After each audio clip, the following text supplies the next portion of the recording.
And thanks again for joining us here on KXAN News at 11. A new year means new city leadership, and next week Austin City Council will convene for its first meeting of the year with several new faces on the dais. And that includes Mike Siegel, who won the District 7 seat in a runoff election just last month. Mike, thank you so much for braving the elements to be here and join us today. Well, thanks so much for having me. It's great to be here. Okay, we do want to start with what the weather is like out there. What do you want people who live in your district to know about any resources that might be available if they're trying to find help during cold weather? We know this may not be the last cold snap we see this January.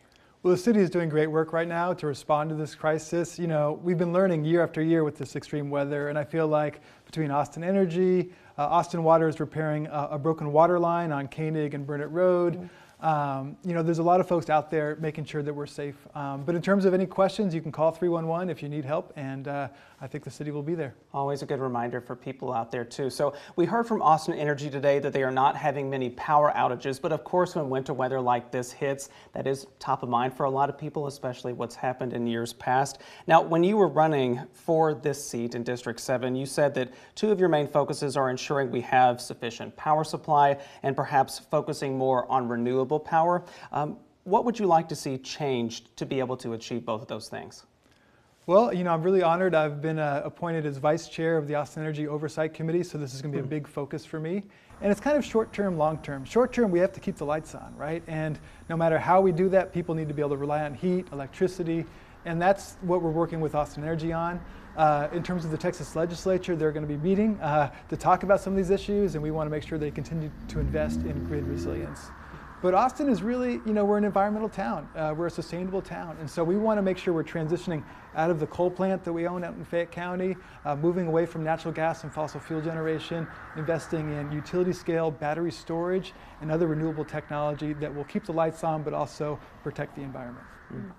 District 7, if you look at the map of it, is an interesting district. It stretches through parts of Central up to North and even parts of West Austin. So talk about your district. What do you hear from constituents in those parts of Austin? What specifically do they want? And what do you plan to do for your district in the next year? Thank you. Well, there's a lot of needs, and as you mentioned, it's multiple areas in one. We have kind of south of 183, the older neighborhoods like Allendale and Crestview, and then north of 183, the Domain out near Pflugerville, newly incorporated areas. And so there's different infrastructure needs.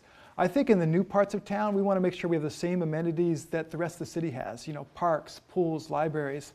The folks that were more recently annexed don't have those same quality services, and so that's a real priority.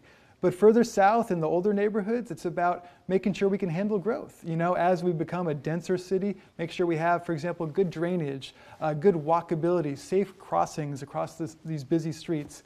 And so it's really infrastructure investments are one big need. I would say mobility is another one. You know, we as voters approved this Project Connect to build light rail and to expand our bus access. And unfortunately, we haven't been able to implement that because of some state challenges. So we have to get through the legislative session and make sure we can build these mass transportation improvements that people want, that will get us out of our cars, help us address the environment, and also improve affordability. Because if you don't need a second car, if you don't need to pay that insurance payment, then you'll have more money for the rest of the things you need in life. Yeah, of course we'll be watching what happens at the Texas Capitol just down the street from us, but there's a lot of eyes that will be in Washington as well about what kinds of actions come from there. President Trump obviously took office yesterday. His administration's beginning. There is going to be a focus on immigration and border security initiatives, perhaps even bringing in local authorities and law enforcement to help with perhaps a mass deportation effort. Given that your role as a city attorney in the past played a big factor in the sanctuary city fight that happened in 2017, what's your expectation, or what would you hope if the Trump administration asked local police to get involved with something like that? Well, I want Austin to live up to our values. You know, we've declared ourselves to be a welcoming city, and that means for our immigrant population as well, whether you have full paperwork or maybe you lack some documentation. And so we want to continue to be a place where it's safe for people to work and live and raise families. And we don't want to use our police department to scare people unnecessarily, to pursue an agenda in Washington that's not commensurate with what we want locally. I mean, as a home rule city in the state of Texas, Austin, we have the power to control our police department and to focus on the greatest public safety needs. And I don't think the people of District 7 or the city are saying that our workers who are maybe immigrants are the biggest concern for public safety. We have people who are unfortunately getting hit in the roadway by unsafe vehicles. We have things like unsolved crime, violent crime that we need to get to. And so to me, that's the focus for our police department, not serving the DC agenda. So much to talk about. I'm sure we could keep you here pretty much all show, but thankfully we've got a long time with you now sitting on the council, and we can check back in with you. So Mike Siegel representing District 7, a new face you'll see on your Austin City Council at that meeting next week. Thank you so much for joining us today. Well, thanks for having me. Stay warm today. We appreciate it. We well. appreciate you making the trip in. Okay, speaking of, we do want to get a look outside now.